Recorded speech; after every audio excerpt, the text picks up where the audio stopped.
Hello everyone, it's the Historical Gamer once again, and today I'm returning to Steel Division Normandy 44, which is a real-time strategy game made by the developers of the Wargame and Ruse series, Eugen Systems, and published by Paradox Interactive. They develop the sort of Crusader Kings and Victoria games, but in this case, they're publishing the game more like what they do with City Skyline, which I believe is an external development house. Today we're going to be playing Steel Division. We're going to be playing the solo version of the game. I know most people, it seems, who play these kind of games by Ruse play multiplayer, play co-op, you know, those kind of things online. The Eugen games aren't really known for having a really strong campaign, but I am going to be playing the campaign game today. I think I played around a little bit with Operation Epsom, which is what I'm going to be playing tonight, and it's very difficult. And it's, you know, I think well-crafted, at least the intro piece. Feels more professional, feels more AAA-y, if you will. But I guess we'll see how it plays out. I am warning you, I'm very much a novice at this game. I played a little bit of Wargame, Air-Land Battle, played a little bit of Red Dragon, a lot less of Red Dragon than Wargame, Air-Land Battle. And this feels a lot like Wargame, but there's definitely some differences. I have Ruse on my PlayStation 3, and I've put like an hour into it. So I'm one of those guys who's bought a lot of their games, but I haven't actually played them that much. So I'm going to go ahead and play the campaign from the Allied perspective. I'm going to be playing Operation Epsom. Now, you can see here there are 3 separate campaigns. There's Mission Boston, which puts you in charge of the American 82nd Airborne from June 6th, so the night of D-Day, to June 11th, so about the first week of the campaign. There's the Atlantic Wall, which puts you in charge of the 21st German Panzer Division in an attempt to stem the Allied tide, and I believe probably launch the counterattack against the British here on the first 2 days of the invasion against the British and French. And then there's Operation Epsom, which is a bit later, right? So it's kind of the breakout period.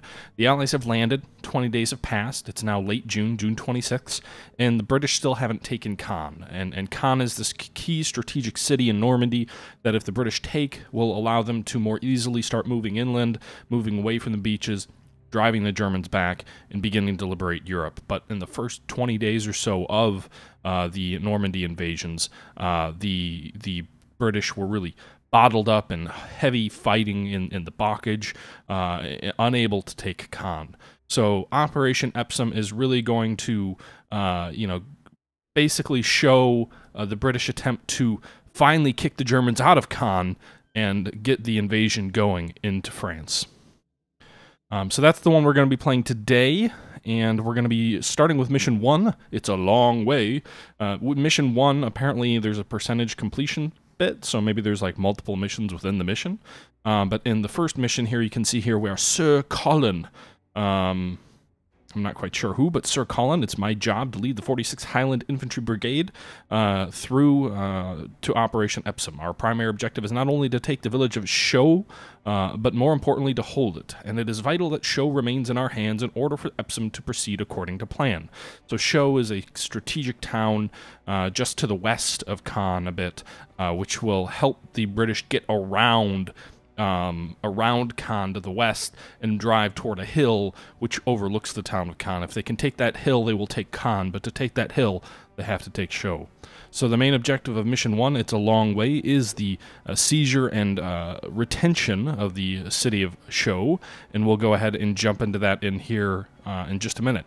I'm going to let the campaign intro play, so I'm going to go ahead and step back from the mic and just kind of watch the next minute or two as we take a look at the actual video that introduces you to the campaign, because I think it's really well done, and I think it's something you don't see a lot of AAA studio, or you don't see a lot of non-AAA studios put much effort into their sort of intros. They just don't have the resources for it. But I think in this case, Eugen did a really good job, and if Paradox helped them, then they did a good job as well. So let's sit back and enjoy.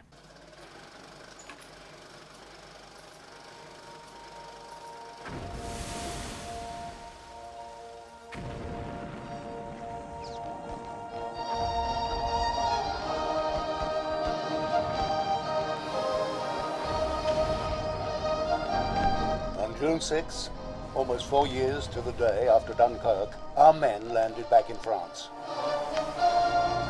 To Despite heavy enemy resistance and counterattacks, we have established a strong beachhead into which the armoured troops have been introduced. In the weeks to follow, in accordance with General Montgomery's master plan, those armoured forces have been focusing their attention on the German elite panzer divisions around Caen.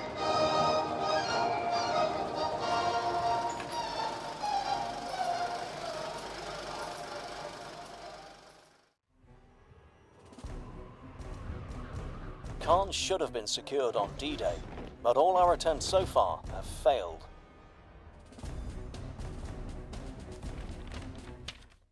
We are facing the heaviest and best divisions the Third Reich has to offer. SS Panzer divisions, battle-hardened men who would prefer to die than surrender an inch of ground. But the stalemate is about to come to an end with the arrival of 8th Corps. Its fresh divisions will provide us with the strength needed to break this deadlock. The 15th Scottish Division will have the honour of leading the assault, the objective being Hill 112, a small height overlooking Caen. Hill 112 is the key to Normandy. Once in our hands, the Germans will be unable to hold Caen. But before reaching Hill 112, your 46th Highland Brigade will have to secure Scher, a major crossroads which happens to be a strong point of the German main line of defence. To help you in your task, Churchill tanks from the 31st Tank Brigade will be supporting your advance. The enemy we are facing is the 12th SS Panzer Division. The Baby Division, as we used to call it mockingly. But those teenagers have proven themselves to be as tough as the most battle-hardened veterans, and more fanatical. Expect heavy resistance for the city itself from the Panzer Grenadiers, and armoured counterattacks to recapture any lost position. Intelligence also reports the presence nearby of elements from 21st Panzer and heavy SS Panzer Abteilung 101, which could join the fight. It is vital that you hold Scher at any cost, for it will be the springboard of our future offensive toward Hill 112. Operation Epsom starts tomorrow at dawn. Be ready, gentlemen. Our objective is here. Show. Compose your battle group. Okay, so that was the intro. I know it probably wasn't anything too fantastical, but I thought it's well done for a small company putting together something like that. You don't see a ton of stuff like that for non-AAA studios. So you can see here on the map, we have to take the city of Sceaux, which is kind of in the middle of this map. There's a couple of smaller towns, Le Gall and La Haute de Bosque, here to the west and to the east. You know, as far as the map's concerned, you can see here we've got some green tank units which are moving up the map, or will be moving up the map once we get started. These are elements of the 31st Tank Brigade, which are not under our control. The fact that they're green here tells us that they're under AI control. If you remember back when I played that co-op with Kushin, who's in the chat, welcome Kushin, you'll remember his forces were green. That basically symbolizes they're not your forces. Our forces are in blue, so you can see here we start with a couple of units on the map right away. So we've got a Honey and we've got a Humbler Mark IV. The Honey is, I believe, the M5 Stuart, and if we zoom in, yep, that is the American-made M5 Stuart that the British called the Honey. It is a very light tank. I think it has like a 40 or 50 millimeter cannon on it. A decent high-velocity gun, but certainly not designed for anti-tank combat. So we've got two Honeys and we've got two Humblers on each flank. The Humbler's a recon truck, I believe. It's like an armored truck. Yep, so you see it's got wheels on it, but it's definitely armored and does have a gun on it as well. I'm not sure what the caliber is behind that. The game is kind of setting us up with this initial mission to take Sceaux, and then I know we have to hold it once we take it. We've got 25 minutes to take it, and it also gives us the option to compose our battle group. Now, this I don't quite understand.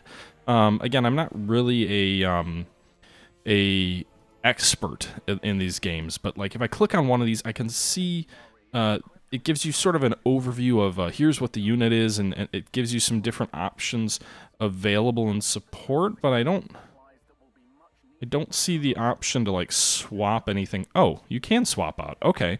So if I want to customize my battle group, I can do that by dropping these guys out, bringing these trucks in, or what have you, and have more trucks than AVREs. I'm not quite sure what the AVRE is. It's a support tank. I guess maybe it's like an artillery tank or something. It's got a short barrel gun, so maybe it's ideal for city fighting. It's got 290 millimeter weapon. Spigot. Huh. And yes, worth pointing out, Elena in the chat pointed out that if you lose casualties here, they're lost for good. So that is something you do want to take into consideration, as casualties do carry over in here. So, you know, there's no real point in... I mean, I don't see much of a point in bringing in more of these tanks here. For example, like I can move these guys around, but at the end of the day, they're all the same. They're all honey tanks. The only thing is, it looks like B Company, or whatever this is, letter B. Oh, they're available in Phase B. They have more tanks. But anyway, so I don't really see much of a point at this case to mess too much with my, you know, with my stack, if you will. Most of these units are all interchangeable, and I already have, you know, there's 3 honeys to pick from. Well, I've already got 1. So, you know, at the end of the day, it doesn't make a ton of sense to customize because they're all the same thing anyway. Anti-tank. Huh.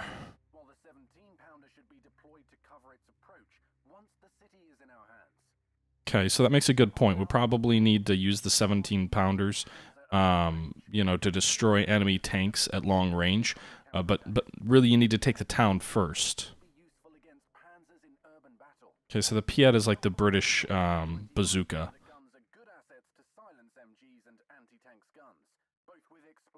Okay, that's enough of that.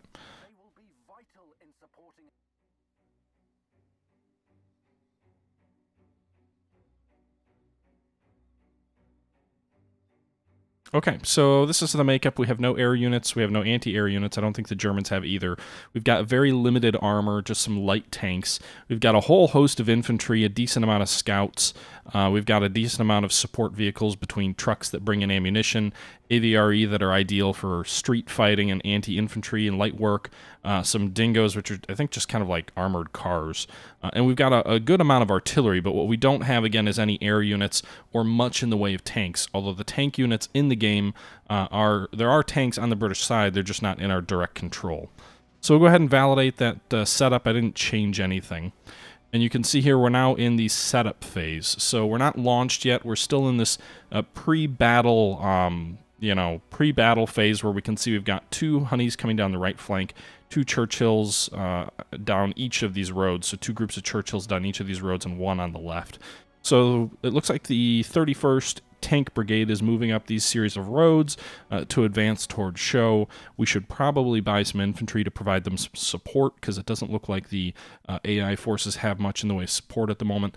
And I think that'll be our best bet in securing the town, is protecting those tanks and moving up slowly and surely through the blockage. Because while it doesn't look like it when we're zoomed all the way out, if we zoom in, we can see here there's quite a bit of difficult terrain, tree lines, ridges, hedgerows that we're going to have to fight our way through.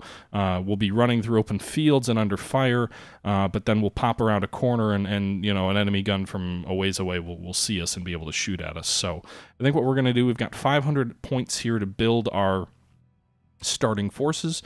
So what I'm going to do here is I'm going to build, let's actually do, we've got 4 scout units to pick from.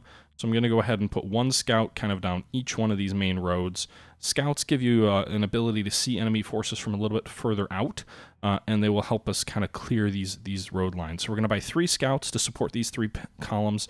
We've got a humbler scout vehicle on the left flank, so we'll go ahead and leave them as is.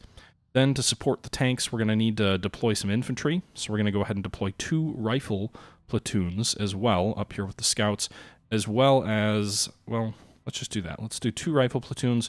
We'll see where we go from there with each of these columns a little bit in advance of these tanks. They're in trucks right now, but we'll have to dismount them.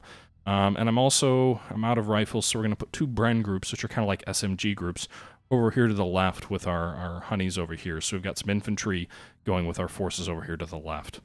So at this point, we've got 2 infantry units and 1 recon unit for these 3 roads, and then we've got our armor and our scouts here on the far left that are also supported with infantry.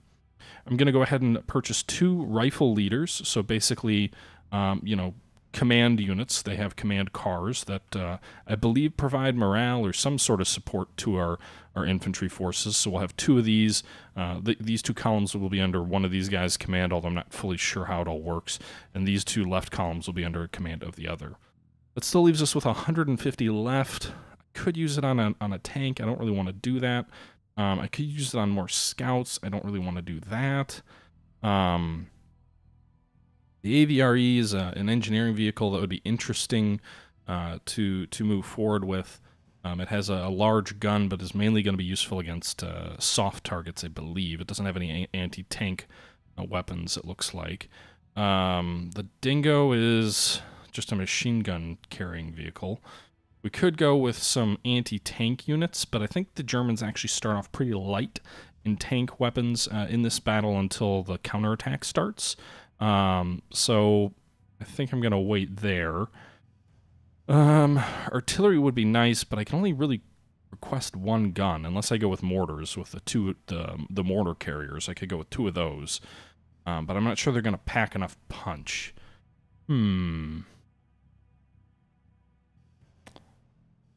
Fraud, I'll take a look at you after the battle. What do we want to do?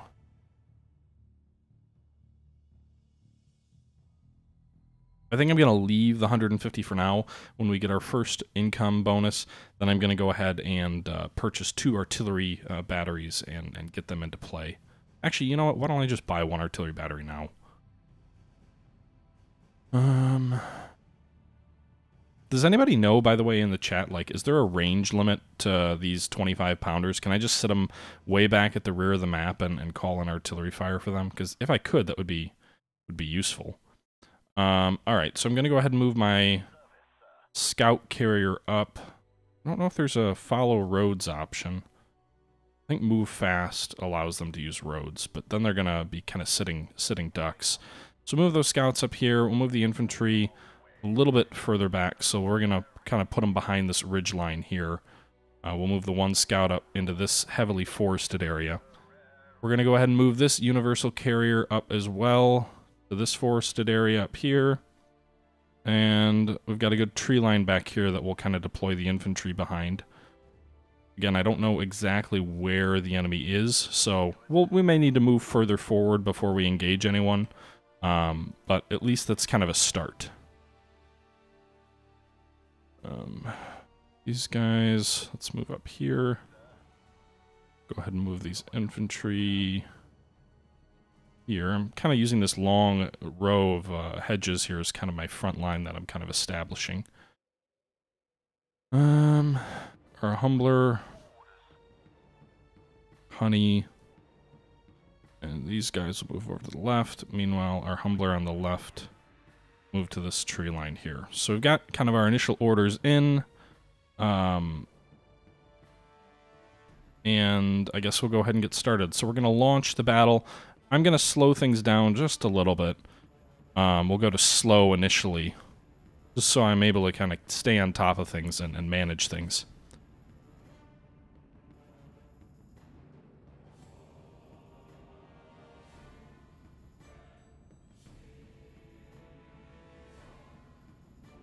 So it looks like the AI is already calling in reinforcements of its own. It's calling in some dingoes and some honeys, so it's bringing guys forward fast as well.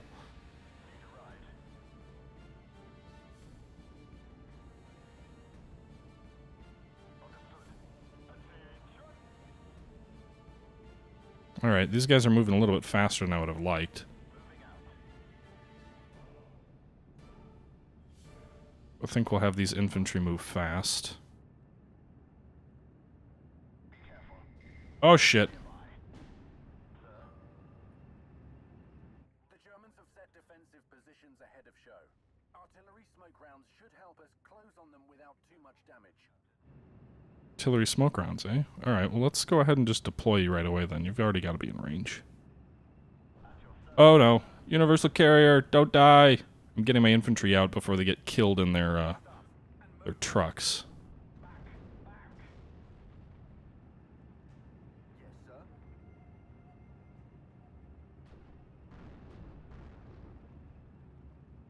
Alright, so we've got enemy anti-tank guns located.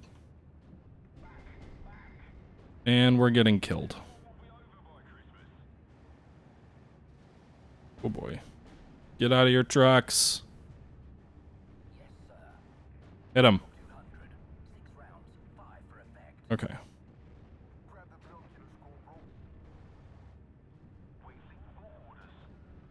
Alright. Well, The German garrison has artillery support. We should deal with it directly, or by counter-artillery fire.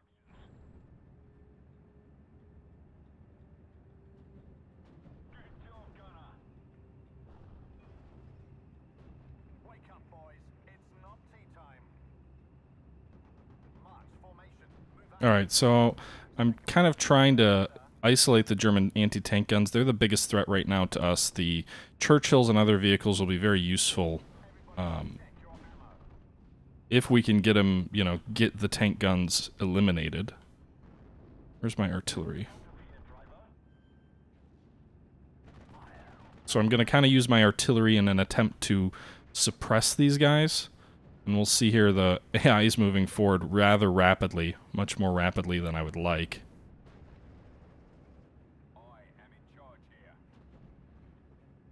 So again, moving our infantry up.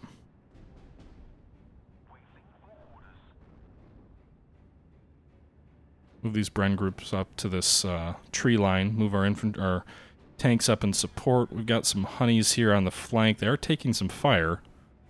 It's like one round just bounced.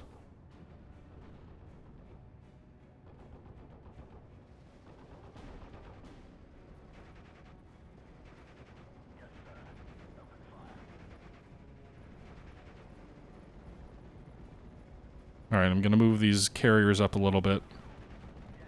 Support.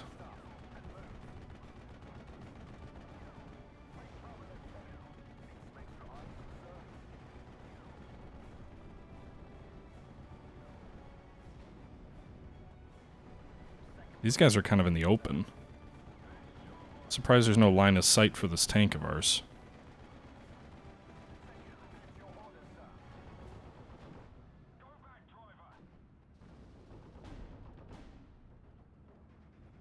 No ability to hit. Alright, so we've got some money. I think we're gonna buy some more artillery. Arty.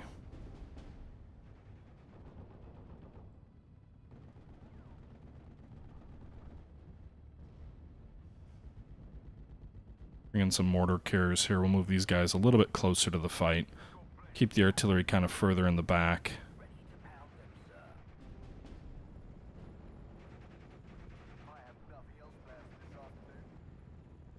Meanwhile, our infantry are engaged in a bit of a fight here on the flank. We'll see if we can move our command carriers up and around.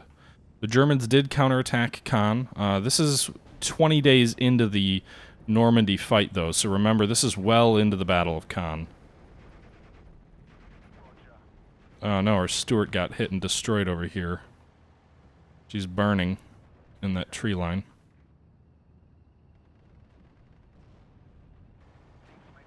Did we lose our other Sherman too? Or not Sherman, our other Stuart? Looks like it. Our Brens appear to have stopped the German advance here west of Caen, at least temporarily.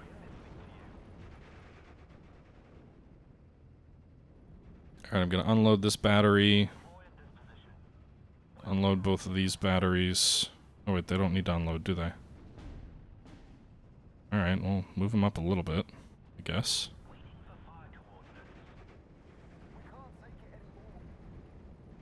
Damn, most of the stuff's out of their range.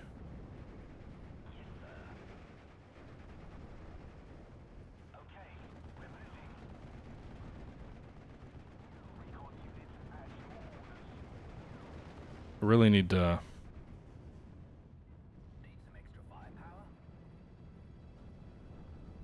Alright, so I'm just kind of splitting my artillery up to try and knock out some of these German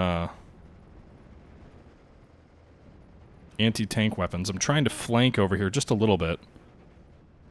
Got some infantry in these woods. But I'm trying to use these command cars, or universal carriers, to kind of hit the enemy from the flank with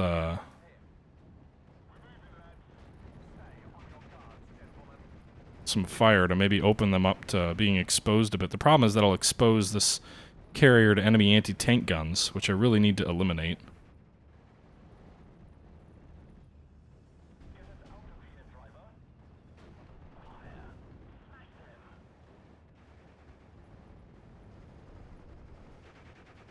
Alright, using our mortars here against these guys.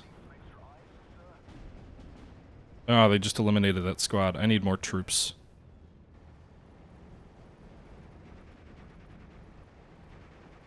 Alright, so we'll call up some infantry here to reinforce our center. Go ahead and get a rifle carrier in to support them. And a Vickers MG as well. Damn it. Oh, they're driving deep into...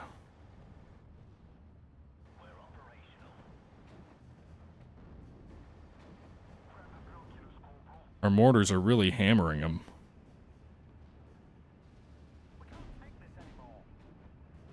Or what was there?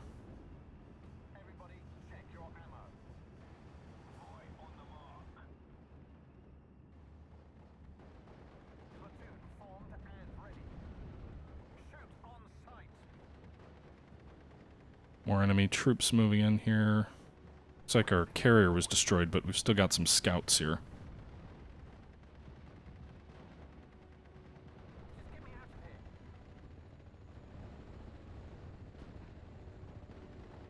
Unload!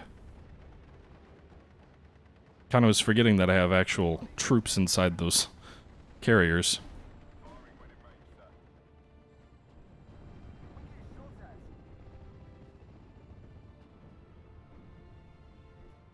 Alright guys, well that's going to do it for this first part of my look at Steel Division Normandy 44 and the British campaign and the attempt to take Caen. So far we're driving on show, we've secured our right flank, our left flank is in a little bit of trouble. In the center we've kind of established a jumping off point. We're really close to the town of Show itself, but we don't have this force to move into it, so we're kind of holding in position there. We'll see what happens in the next video. I am by no means good at this game, but thus far we're in a position where I think we still could win if I learn what to do correctly in the next video. But alas, that is for the next video. So until then, guys, I hope you enjoyed the video. This was taken from a live stream from a couple of days ago, and or actually yesterday. But until next time, guys, this is the Historical Gamer saying thank you for watching, and I'm out.